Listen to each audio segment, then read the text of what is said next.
What's up, folks? This is Tony Brewer. You're listening to or watching, as the case may be, Christianity Now. Christianity Now is the podcast where we think about things, we contemplate them, we turn them over in our minds, and we discuss them. Daniel chapter 7, verse 28, Daniel writes, "Hitherto is the end of the matter. As for me, Daniel, my cogitations much troubled me. My countenance changed in me, but I kept the matter in my heart." We're not going to keep the matter in our heart. We're going to talk about it. Today, we're going to talk about vanity.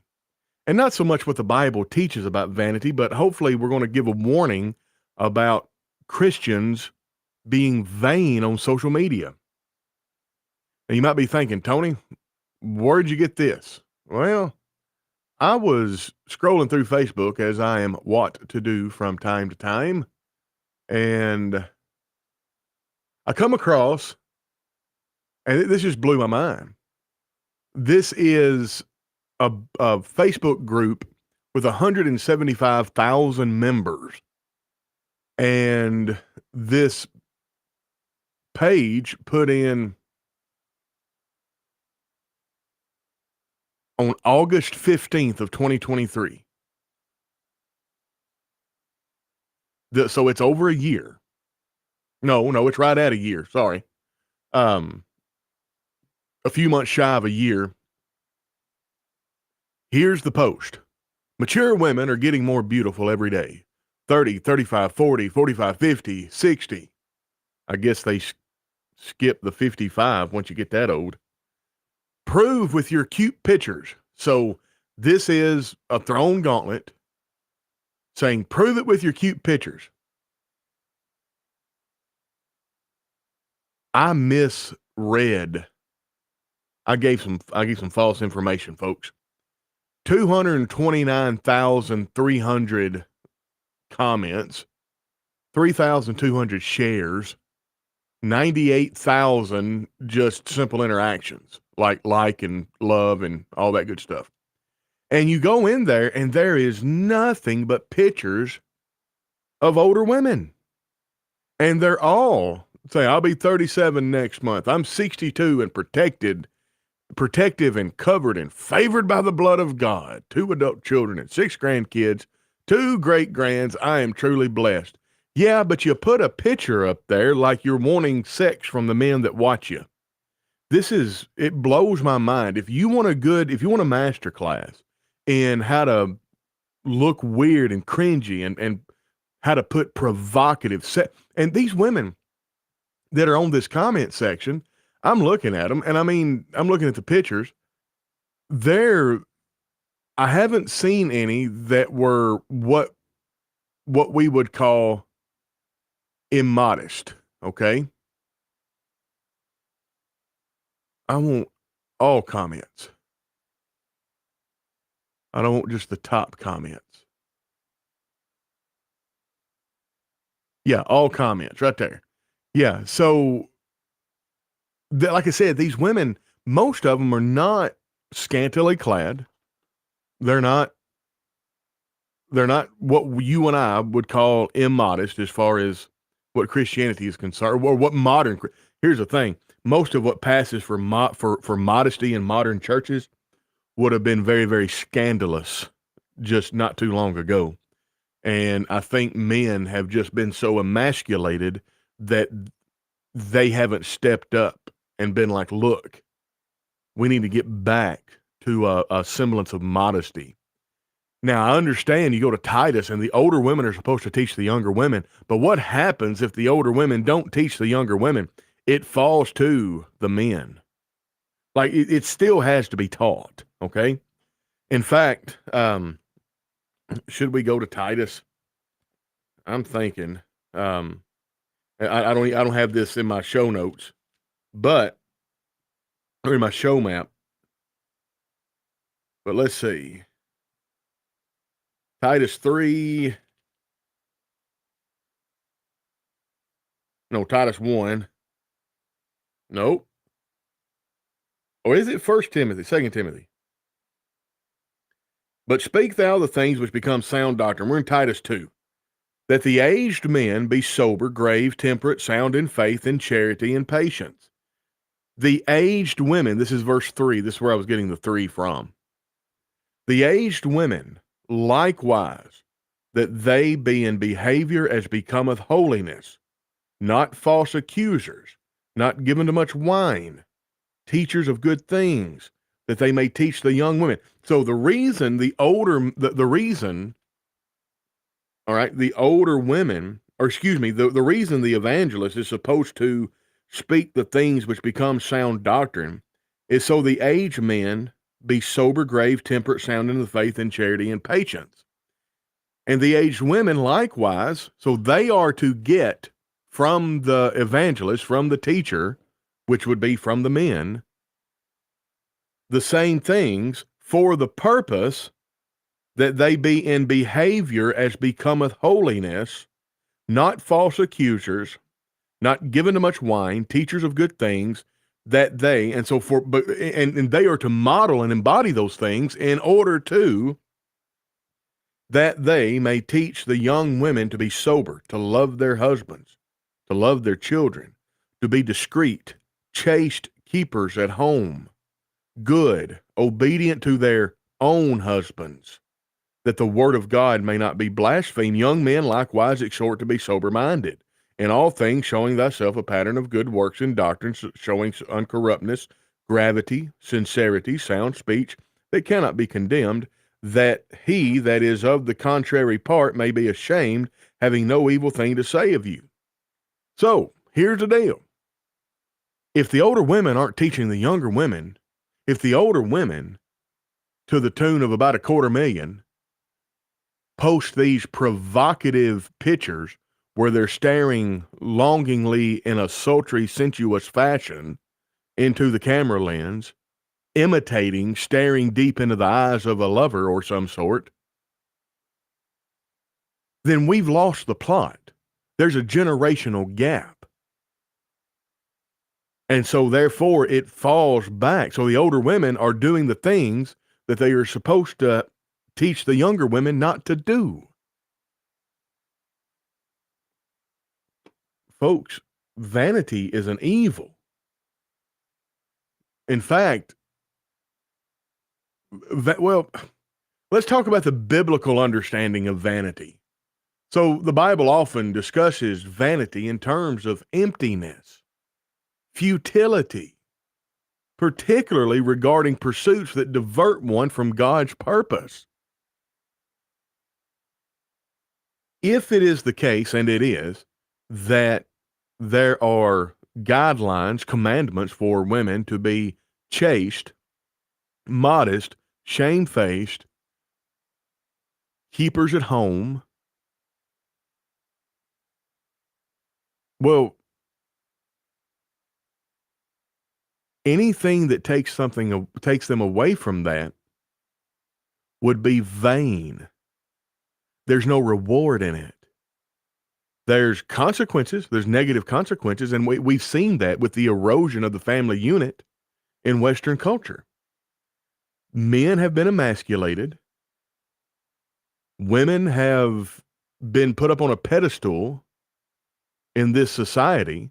We live in a gynocentric society.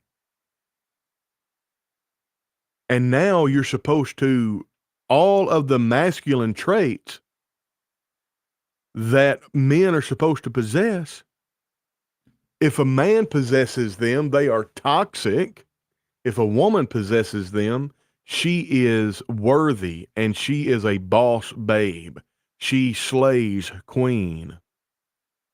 Folks, can we not see how this has been turned on its ear? This is vain. I think about Ecclesiastes chapter 1. Vanity of vanities, saith the preacher. Vanity of vanities, all is vanity. And Solomon was looking out at the expanse of the world through his lens of wisdom. And a life not lived for God is absolutely vain. It's empty. These women that posted their pictures on this comment section to the tune of almost 250,000, all of it's vain. There's nothing that you can, and like, it is so funny. These poor old women, like, some of them, they're dressed well. They are, they're not immodest as the world claims immodesty, but many of them are posing in such a way as to accentuate all of the erogenous zones. And like you can do that with clothes on and be just as guilty of lasciviousness and lewdness and provocativeness as if you were doing it totally naked. Folks, I don't understand. Incidentally, if you're watching this, share the content on your social media platform, like, subscribe, share, all of that good stuff. And if you are watching this and you are one of our haters, thank you so much. It really helps us. It helps us grow, and we really appreciate you. All right. So, yeah, it's very interesting. It blows my mind that many of these women who ought to be old enough to know better are putting their picture on this comment section saying, "Look at me and look how pretty I am." I mean, come on. Oh, okay. Well, I take it back. Some of them, yeah, some of them are pretty immodest. So we're gonna leave that. So think about this: if I were a predatory man and I just wanted to get pictures of women for my own sadistic pleasure, my own perverted pleasure, this would be a real easy way to do it. It would be a real easy way to do it. I'm gonna listen. I may get canceled after this by my own audience. All right, we're gonna look up the word. The King James is pretty offensive in this. 2 Timothy chapter 3. Listen to this. First off, let me go back up here and do this. All right. 2 Timothy chapter 3. I'm going to start reading in verse 1. Listen to this. This know also, that in the last days perilous times shall come.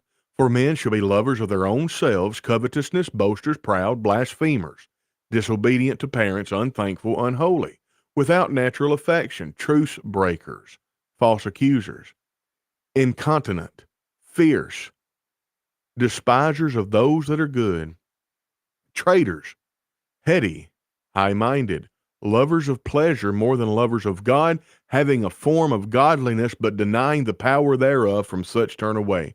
Now, I understand that we're kind of on the women pretty bad right now. What's good for the goose is good for the gander. It's just this podcast is talking about women because typically this is the predations to which women fall. There are other predations to which men fall, but they are different. Okay? Men typically don't get wrapped up in something like this. Men fall prey to other things, but this specifically is for the women. Now, these traitors, these heady, high-minded lovers of pleasure more than lovers of God, who have a form of godliness but deny the power thereof, from such turn away. We're going to get more description. 2 Timothy 3:6. For this sort are they which creep into houses and lead captive, the King James says, silly women laden with sins, led away with divers lust, ever learning, never able to come to a knowledge of the truth. Now, as Jannes and Jambres withstood Moses, so do these also resist the truth. Men of corrupt minds reprobate concerning the faith, but they shall proceed no further, for their folly shall be manifest unto all, as theirs also was. Now, listen. The folly of these weak men that allowed feminism to take hold and destroy the Western family unit built on Judeo-Christian values. Their folly is manifest. And you have in right now in this culture, God be thanked, reality is trying to reassert itself. And I've said this many, many times. If the church doesn't jump up and take this opportunity by the horns, we're going to stand before God, and not in a good way. But listen to this. We know then that these kind of folks who come into the houses and lead away, like I said, the King James says silly, But I believe if we go here and look at the word, um, for of this sort are they which creep into houses and lead captive silly women. The word is a little woman, and it's used contemptuously. And there is a related word, um, G1135, which just means woman. Now, the problem is I don't have enough, come on, at my fingertips, I don't have enough resources, access to enough lexicons to do an adequate scholarly word study. Um, oh, you got that right. Hey, hey, Alabama. And again, that's where these well, Gunahi Karion, incidentally, Karen. Anyway, Gunahi Karion. It's only used one time, and the root word gune is woman, but I don't know what I don't have enough resources available to look at the other part of that word, and e-sword isn't isn't complex enough. Probably what would be better. Let's look at some modern translations. Well, the revised version says silly women. Young literal translation says silly women. Um, let's see what the English Standard Version says. Weak women. I don't know that weak would be absolutely right, though. Apostolic Bible Polyglot actually says capturing the vain women. And that was tickling my memory. I remember now. Gullible, vain. They're impulsive, and not all women are like that, but not all women are led astray, are they? Just like all men are typically more impulsive sexually than women, but that's not true of all men. So you understand what I'm saying? I'm not trying to paint with too wide a brush. Absolutely, Mammoth Spring Church of Christ, gullible is the right way. But incidentally, I like vain works as well. Vain, gullible, silly. They're naive.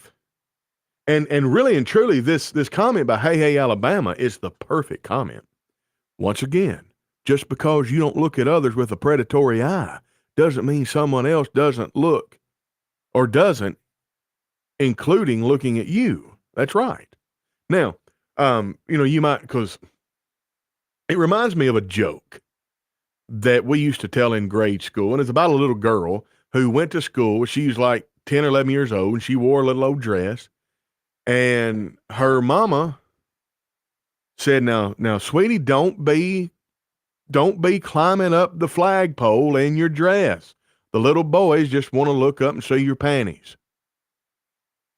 Well, she came home from school. She had a big beam on her face. Said, Mama, guess what? She said, what? She said, I climbed that flagpole today when them boys asked me to. They told me I was the best flagpole climber in the world, and I had to climb up to the top to see if I could beat their time. And every time that I raced one of them, I won. And I bet I climbed that flagpole 25 times during recess. And the mama was like, oh, honey, what is wrong with you? I told you they just want to look up and see your panties. Oh, mama, I fooled them. I took my panties off and put them in my pocket. Gullible women, folks. And if you're offended by this and you think I'm being misogynistic, honestly don't care.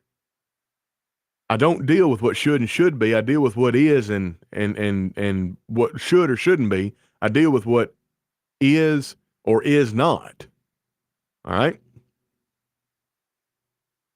If I were a lascivious, predatory man, I would introduce feminism, and I would teach women. I've said this for years. It's kind of like Uncle Remus and the Briar Patch, Brer Rabbit and the Briar Patch. Please don't throw me in the Briar Patch.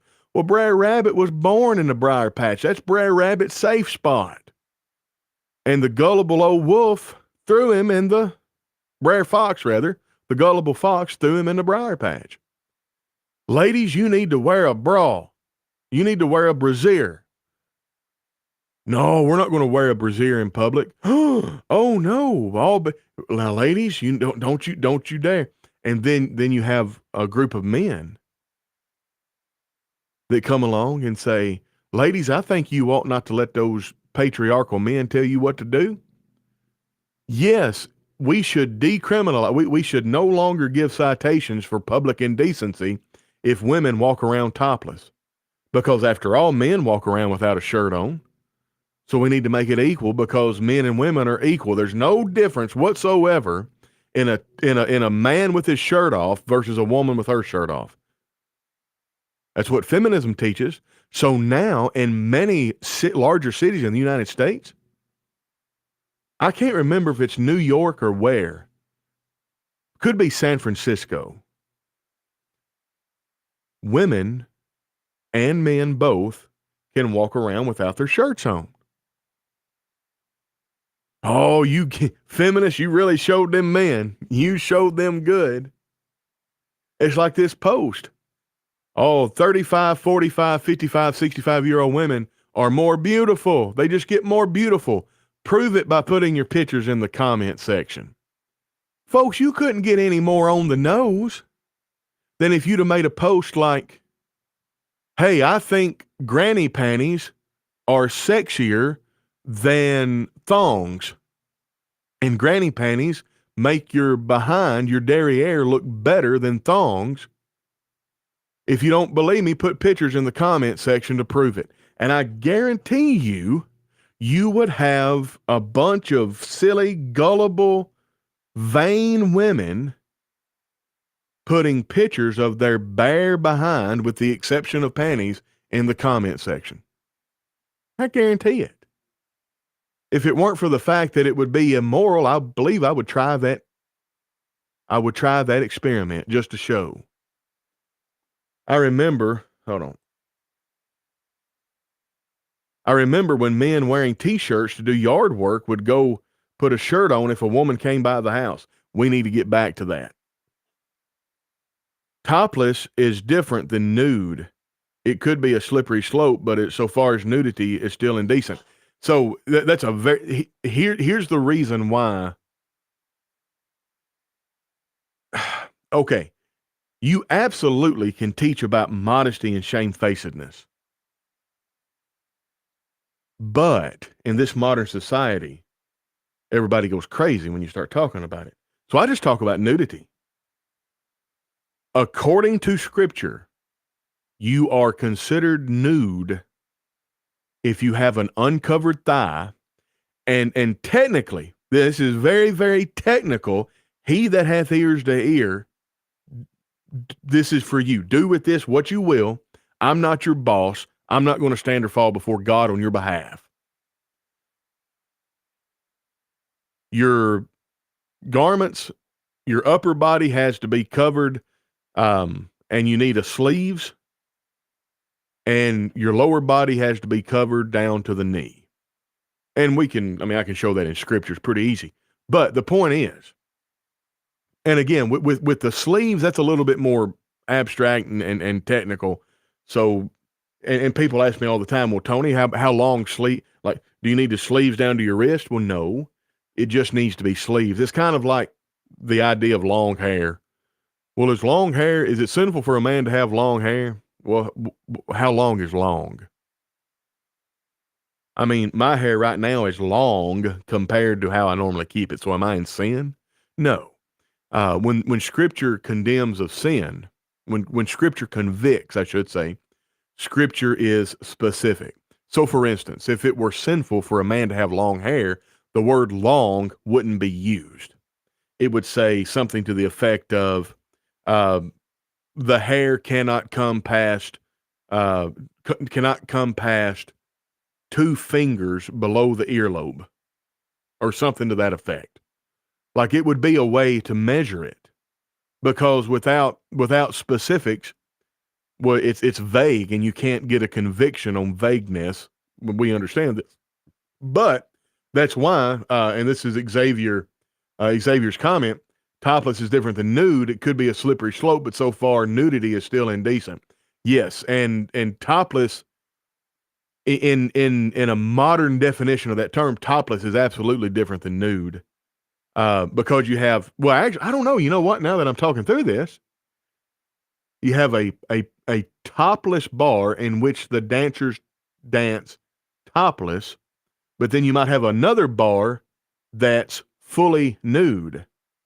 But saying fully nude, you're modifying nude, which implies that the bar in which they only go topless, they are partially nude. So I don't know. Language is interesting, to say the least. That's why I try to deal with I deal with biblical definitions.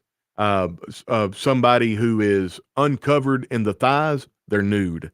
Somebody who doesn't have a shirt on is, well, I'm saying nude. I didn't mean to say nude. The word nude is not in the Bible. Naked. Okay, I should say naked. Anyway, good stuff. Now what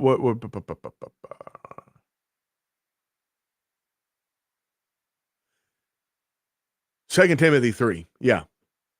From out of these four are the ones entering into the houses and capturing the vain women, heaped with sins, being led by various desires. All right. So this comment section, it's almost like the women. Well, yeah, that John Exum, and hey, Alabama, I want to get your comment. But yeah, this comment right here, it's the law. It's in keeping with the law of the excluded middle. Good morning, John, by the way. So if you're, according to the law, the logical law of the excluded middle, that's why I go back to the Bible definition of nakedness. Like you can in fact, well,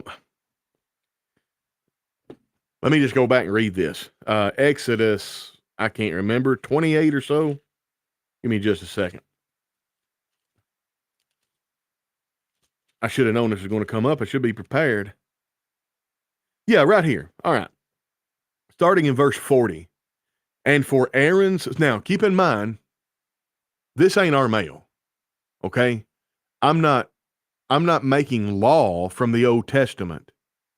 I'm simply defining a term that is used in the New Testament, and the law comes from the New Testament. Okay? And incidentally, I don't know if you can hear the mowers and stuff like that.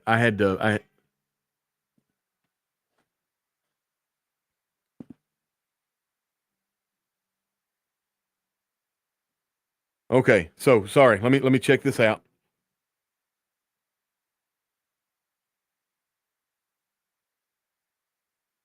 Well, that's weird. All right. I can't remember where I was. Oh yeah. I'm not making a law from the Old Testament.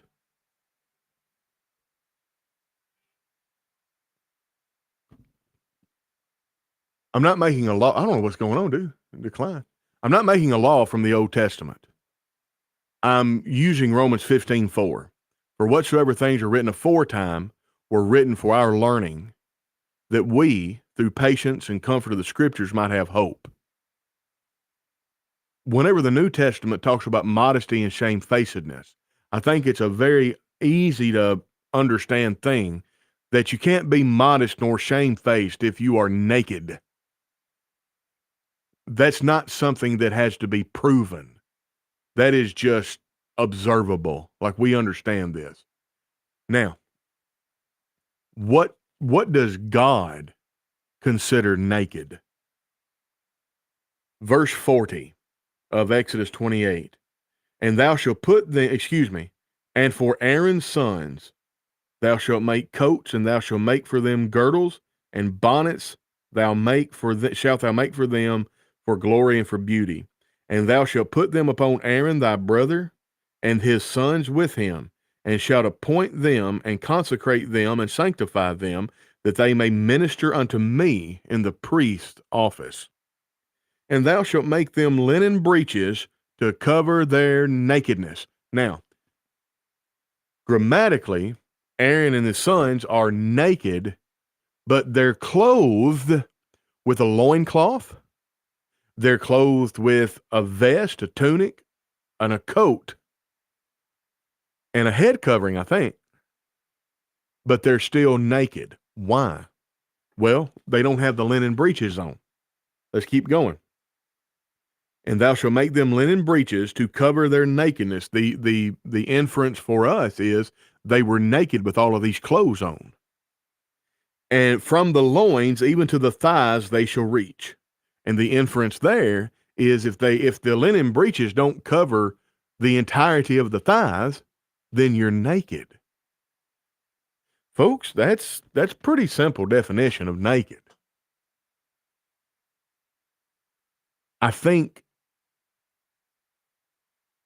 these lascivious men and these masculine women who have promoted feminism all these years and are saying boss babe and slay queen and you need to be comfortable in your own skin, body positivity. While I was scrolling through TikTok and stuff, trying to find content and inspiration for articles and whatnot, and I run across a woman, a video from a woman, and she's obese. She has what's called an apron belly, and her body type is apron belly, is what she said. And she's in a bra and panties, and she is saying this is a normal body type, and you need to get used to seeing it. I'm like, scroll. I'm like, why do I need to get used to seeing it? At least, why do I need to get used to seeing it naked? The only person that should see your body like that is your husband. And he's looking at it through a lens of love and commitment. So it shouldn't matter to him if you have an apron belly.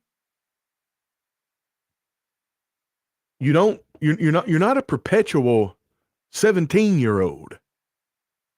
You're not a perpetual young woman. That in that way, that's vain. That is vain. And why am I talking about this? Because it is firmly entrenched in the church. You cannot tell women anything. It's always a fight. I remember years ago, before I ever went to Memphis School of Preaching or anything like that, I was teaching a class and the subject of abortion come up, and I just made the comment, look, this abortion is murder, and men or women have no right to say anything other than that. And some of the women got angry and said that I shouldn't be talking about a woman's body. And I'm like, look, you don't have that much right to your own body. You consented to 9 months of pregnancy when you had sex. Period. Now, you can make the argument, well, I didn't consent to be a mother for the rest of my life. Okay, that's fine. Give the baby, why kill the baby? Give the baby up for adoption. But when you have sex as a woman, as a man, really, as a man or a woman, you consent to everything that is a result of the sex. It's almost as if, like, for instance, if you're a man and you go out and you have sex with 27 women and you get a disease, you're just asking for it. You consented to that disease because you participated in the behavior. Same goes for the woman. If you're a woman, you go out and have sex with 27 men, you get a disease, you asked for it. It's all on you, man. Every bit of it. You want to be masculine, as we want to be masculine, you want to be promiscuous like a man is his proclivity is to be a weak man is prone to be promiscuous, then you obviously you want to be treated like a man. You ask for it. I have no sympathy over if someone gets a sexually transmitted disease. How many people have you slept with besides your wife? How many people have you slept with besides your husband? If the answer is anything other than zero, then you consented to the sexually transmitted disease. Now, the interesting thing, and this all goes back to gullibleness, to naivety.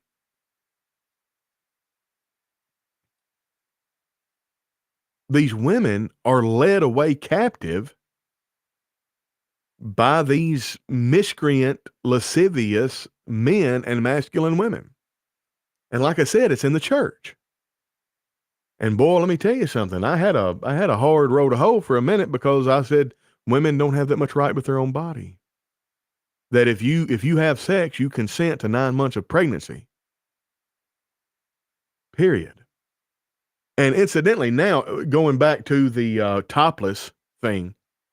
So instead of just saying it is now indecent for a man or a woman to walk around topless, because it is. If you don't believe me, go back and read Genesis. Adam and Eve made aprons out of fig leaves. They covered the dirty bits, but they were still bare from the waist up, and their thighs were exposed. God made them coats out of animal skins for the express purpose to cover their nakedness, meaning you can still be covered in your dirty bits, but be considered naked by God. So,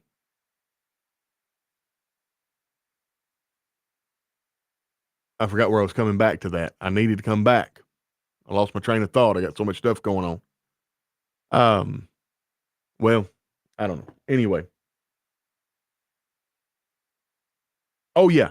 Instead of changing the law to say men can no longer be in public with bare torsos, topless, they just said, well, since men can do it, women can do it too. Now, this is a very secular position. This is only political. All right. Let's talk about abortion for a minute and talk about the naivety of women.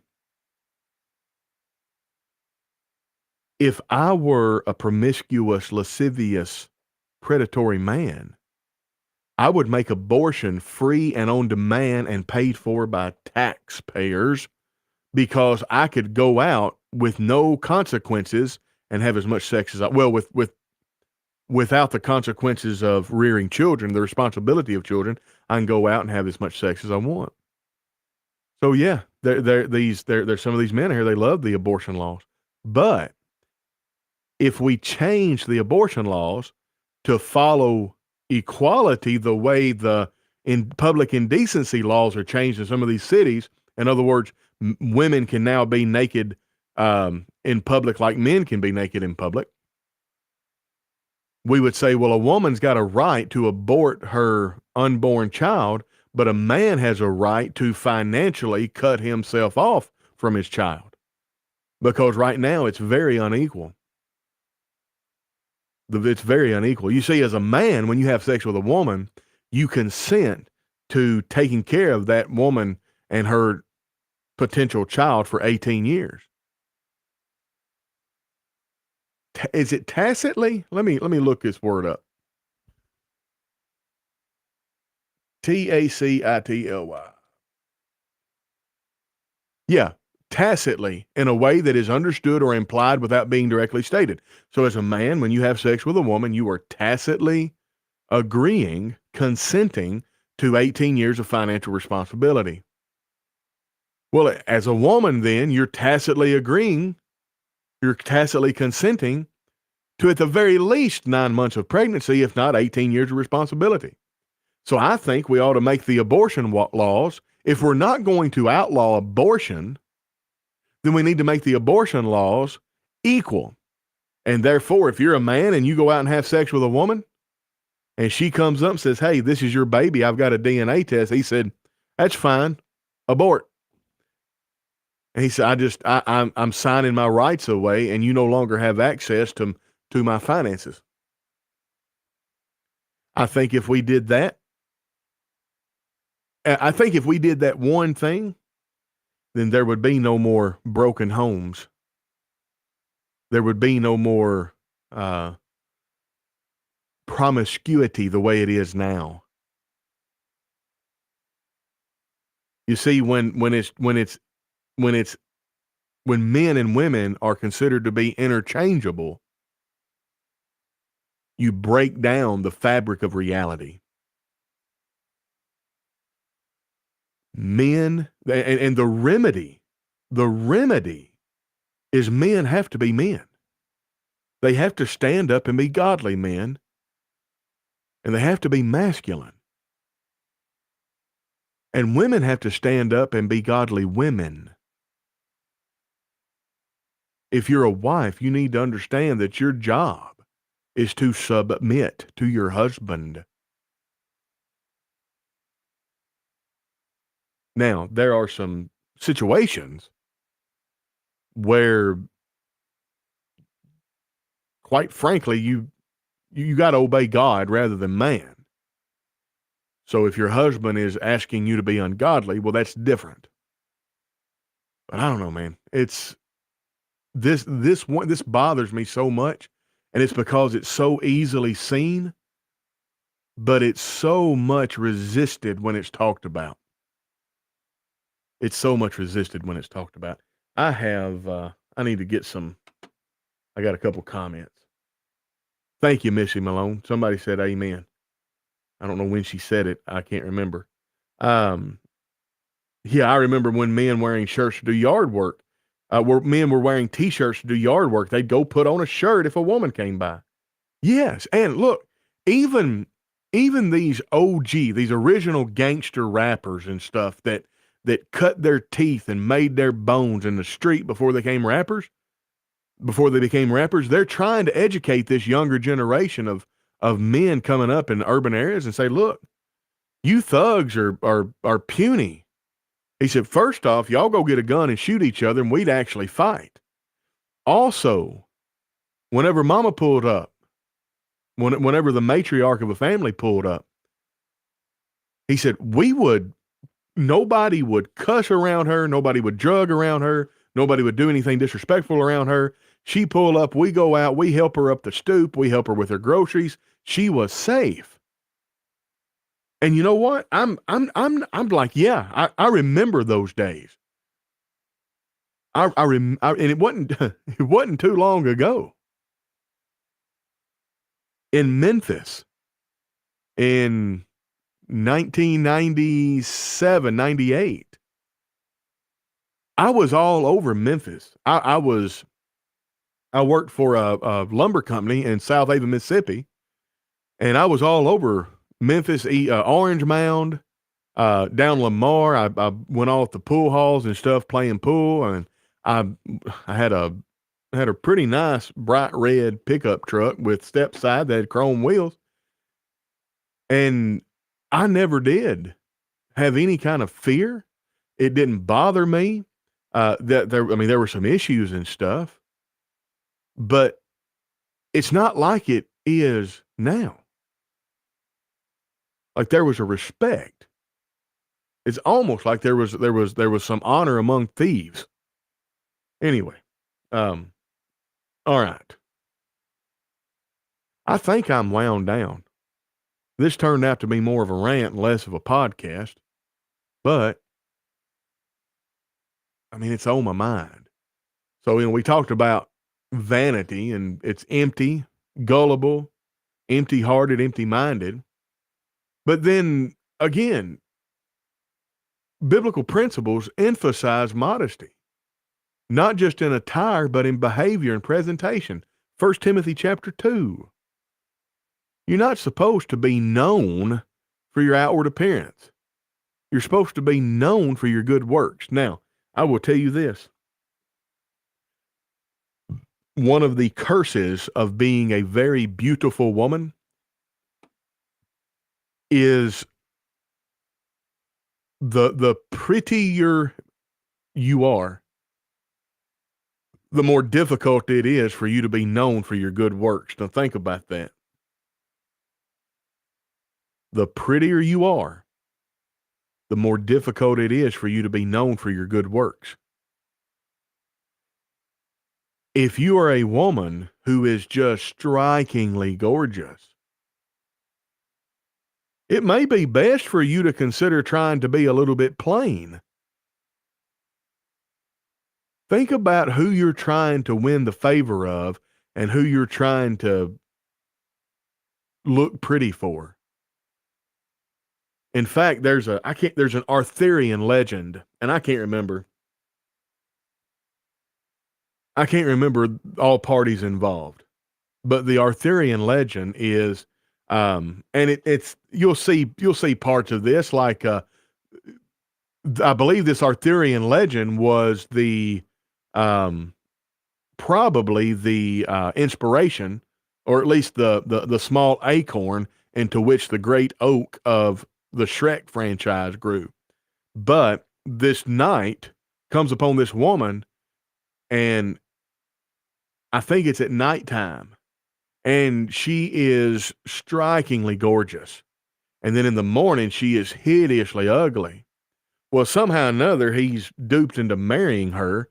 And on their wedding night, she says, I can either be strikingly beautiful at nighttime and ugly during the day. So ugly for people to see, but strikingly beautiful for you in the bedroom. Or,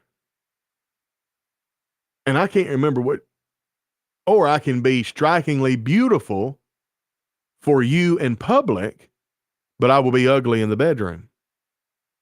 And the knight said, it's your choice. I'll respect your desire. And that broke the spell. And she's strikingly gorgeous all the time. So anyway,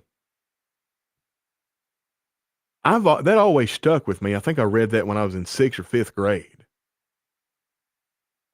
If you're a woman and you're married to a husband, you want to be presentable, but you don't want to walk out of the house looking like you're trying to attract a man. And this is where women are gullible. Think about makeup. Why do you wear makeup? Whenever you're sexually aroused, your cheeks blush, your lips become engorged with blood, and they turn darker, deeper red. Your eyes change a little bit. If you're trying to seduce your husband and you walk by him and you have that swaying gait in your hips, you know a really easy way to get the attention of your husband when you walk by is to walk by on your tiptoes, because it forms your legs rather well and it pooches your behind out in a provocative way and accentuates. Well, you understand what I'm saying. And then if you're trying to seduce him and you're turned on when you're seducing him, you're gonna have red cheeks, red lips, dilated eyes. Your eyes are gonna look bigger, and you're gonna have that sultry look where you're looking and you're gonna tilt your head down and you're gonna look up at him because you're trying to be vulnerable and you're trying to communicate, come hither. Now think about how you walk out the door. You put on high heels so you're always in that seductive sway gait. You put blush so you always look sexually aroused. You put lipstick on so your lips look engorged and pouty and always ready for a kiss.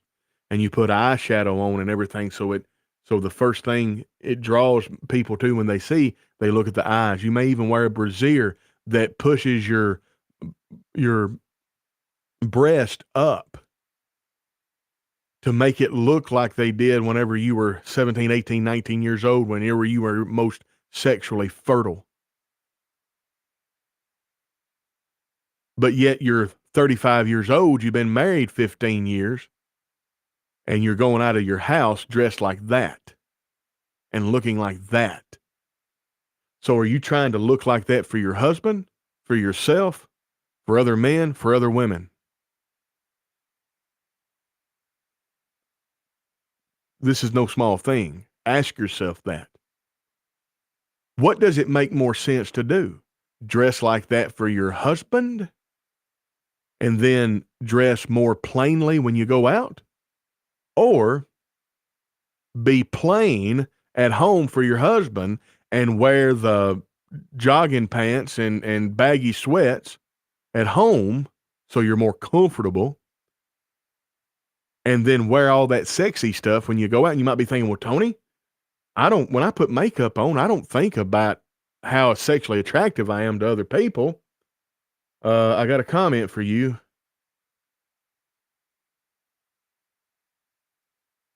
Once again, just because you don't look at others with a predatory eye doesn't mean someone else doesn't, including looking at you. It's just common sense, folks. I knew a woman long ago that wouldn't allow her daughter to be called silly, even if it was just teasing, because of this verse. That's very, very good. And incidentally, hello, Missy Malone. I know I said hi to you. The same woman also said, "You'd be surprised at how young boys want to look at girls. Dress your little ones appropriately." Yes. And I have seen women in the church with a 6, 7, 8 year old little girl dress her up in high heels and makeup. And I'm like, do you not understand why all of that stuff is used?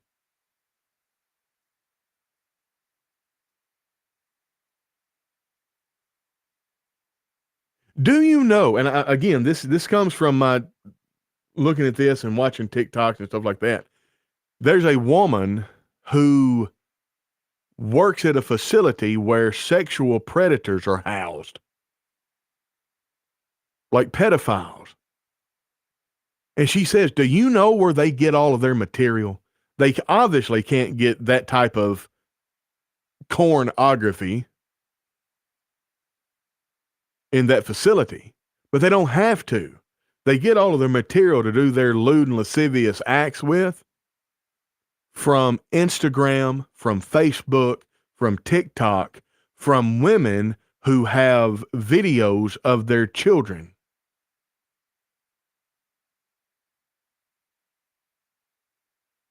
I don't know. You just because you're not a predator doesn't mean there aren't predators out there. I feel like there's another comment that I wanted to get. Well, there is right there. God would have specified the length of hair just like he specified the length of the garment. He left that up to us, or excuse me, he left that up to different cultures talking about the length of hair. Yeah. Yeah. In fact, I mean, and I will say this, somebody brought it up in worship, the class or whatever. Um, Long hair on a man is not bad. It's when a man starts to look like a woman. That's bad. Anyway, but again, even some of that's judgment because, like for instance, in not in Western culture, I shouldn't say that. In North America, I'll say it's still pretty socially deviant to wear a dress. However, what's a kilt? It's a dress. I don't care how you slice it. It's a dress. We call it a dress. However, that's a very masculine thing to wear in Scotland, I believe, wear kilts. Anyway, goes to show how much I know. All right, folks, that's all I've got. Listen, here's go read Proverbs 31 and look at the Proverbs 31 woman and ask yourself if she would be posting all of these pictures on social media. Don't be a vain woman. I'm going to read Proverbs 27, the first 8 verses, because it's just so appropriate here, especially the first 2 verses. But here you go. Boast not thyself of tomorrow, for thou knowest not what a day may bring forth. Let another man praise thee, and not thine own mouth, a stranger, and not thine own lips.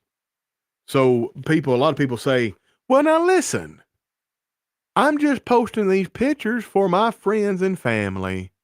And because I'm proud of what's going on in my life. I'm proud of the way I look.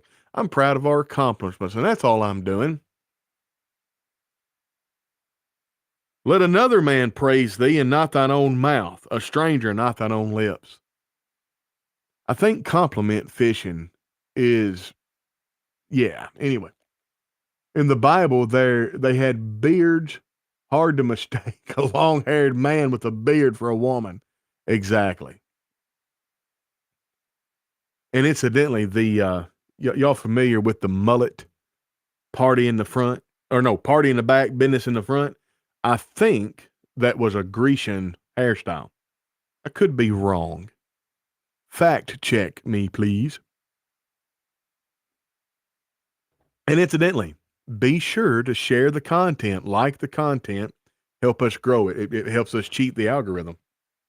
All right. A stone is heavy and the sand weighty, but a fool's wrath is heavier than them both. Wrath is cruel and anger is outrageous, but who is able to stand before envy? Open rebuke is better than secret love. Faithful are the wounds of a friend, and the kisses of an enemy are deceitful. The full soul loatheth an honeycomb, but to the hungry soul, every bitter thing is sweet. Ladies, focus on your man. Learn how to be sexually satisfied by your man.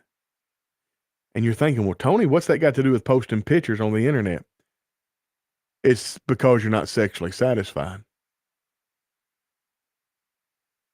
If you're posting pictures on the internet and you're doing it and you're posing and you're looking pretty and you're doing those sultry looks into the camera and you're posing with that, I mean, again, I could show you examples, but the problem is I'd be calling out people that I know. I'm not going to do that because it's not going to do any good. It will entrench them more and more into their behavior. And I'm not going to go looking out on the internet for it either. Like, you know it when you see it. And if you're doing that, it's because you're not sexually satisfied. Your man, you should be so sexually satisfied that you don't need to go outside of your marriage relationship for, well, now I've lost the word. Validation. Validation is what I'm looking for. All right. As a bird that wandereth from her nest, so is a man that wandereth from his place. Folks, if you wander from your marriage to get validation, you're going to fall prey to the predations of lewd and lascivious people, men or women, which good for the goose, good for the gander. Now, you may think, well, Tony, what's the analog? What's the masculine analog to this? Respect and praise. Let me tell you something. And niceness. On a scale of 1 to 10, if you are a dime piece, like if you're a 10 out of 10, like if you're Jenny from the block in 2002, if you're Shania Twain 20 years ago, I'm trying to think of beautiful women that come to mind. Maybe you think of Eleanor Roosevelt in her prime. And like if you're truly, truly a striking woman, on a scale of 1 to 10, physical beauty, you're a 10. But you don't treat your husband like the king of his house and respect him and compliment him and make him feel like a man. The 2 or 3 on a scale of 1 to 10 down at McDonald's or the gas station that does treat him with respect and says yes or no, sir, and kind of gives that little coy, flirtatious look from time to time, she will lead him off. You will fall prey, your marriage anyway, will fall prey to that individual. And same thing with men. If you're not prioritizing your woman and you're not making her feel the way she's supposed to feel in a marriage, you're making her feel safe, secure, attractive, then she is going to seek that from someone else. Anyway, that's all I've got. Folks, I hope I've said something that informs you and makes you think and makes you be, whether you're man or woman, you need to be a little less naive and a little bit more cynical about this. And like, it just blows my mind, man. Older women are more attractive. In fact, this phenomenon happened with this one content creator called Just Pearly Things.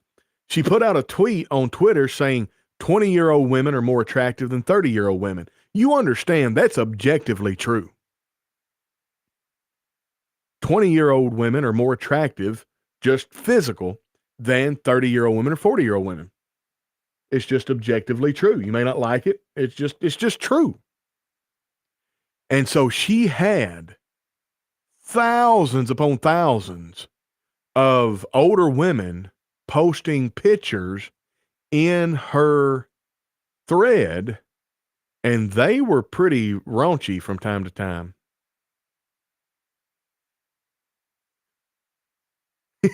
Tony needs to start courting advice for Christian cereal. You're spot on. I appreciate it, Paige Perry. And yeah, listen, it's honestly, I hate to say it, it's common sense. It's one woman, one man for life, and you are one flesh. You're one flesh. I would just as soon harm my own body than I would harm my wife. Anyway, I appreciate everybody. I appreciate all your listening. I appreciate your helping us grow this channel. We would love for you to support us monetarily. I'll put the tip jar on the screen. And if you want more courtship advice, just Free for All Fridays coming up the end of the week. Ask for courtship advice. I don't know. I would feel weird. Honestly, I appreciate Paige Perry, your good comment and the feedback. I just would feel really, really weird making a series on courtship advice. Maybe that should tell me something. Maybe that's like, well, Tony, then you're probably the one who should do it. You know, you ought to be a little bit scared of the person champing at the bit, being like, hey, I want to teach people. I mean, like, I was kind of thrown into this role a little reluctantly. The person that told me that I needed to become a gospel preacher, therefore they were going to send me to the Memphis School of Preaching, the first words out of my mouth when I was told that was, well, you're nuts. I can't do that. And then I couldn't even spell preacher. Look at me now. I are one. Anyway, look, and you're right. Common sense ain't so common anymore. Folks, I really appreciate every one of you. Everything I said, please filter it through a 1 Corinthians 13 filter. And if it felt like I went too hard on the women, understand what's good for the goose is good for the gander. Women and men are different, but the same general principle applies to both. You have to keep yourself chaste. You have to be modest and shamefaced. You need to be known for your good works. So try to be known for your good works. That doesn't mean post more about your good works on social media. That means post less on social media and let other people notice your good works and praise you. Your Father, remember, sees in secret, and he will reward you openly.